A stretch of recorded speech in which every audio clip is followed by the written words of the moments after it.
కన్కరెంట్లీ ఆయన చెప్పిన దానికి ఒకవేళ ఆయన పెట్టచ్చు, బట్ యాజ్ అన్ యాక్టర్ మీరు ఎలాగే యాక్సెప్ట్ చేశారండి when a legend is still prevailing in the market called R Narayanamurthy?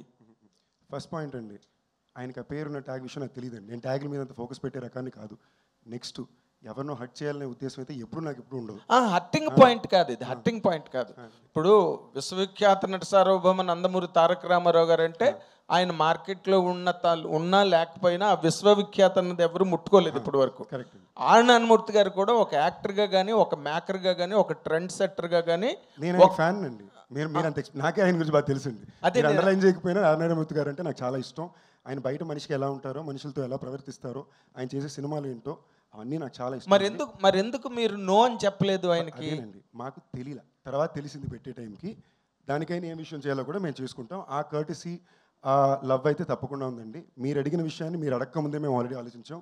దానికి ఏం చేయాలని ప్రాసెస్లో కూడా ఉన్నాం. అంటే మేము అడగక్కర్లేదంటారా? ఏంటంటే మీరు అడిగారు కాబట్టి ఓకే నైస్ అండి. మీరు అడగక ముందే కూడా మేము ఆలోచించామంటున్నా. ఓకే, ఆయన ఏదో చెప్దాం అనుకుంటున్నారు దీనికి. సార్ ఒకటి, పీపుల్ స్టార్ అంటే నారాయణమూర్తి గారు, ఓకే. బట్ ఆయన అనుకున్న పీపుల్ స్టార్ అంటే ఇట్స్ రెబలింగ్ థింగ్ అనమాట. మాది వేరేది.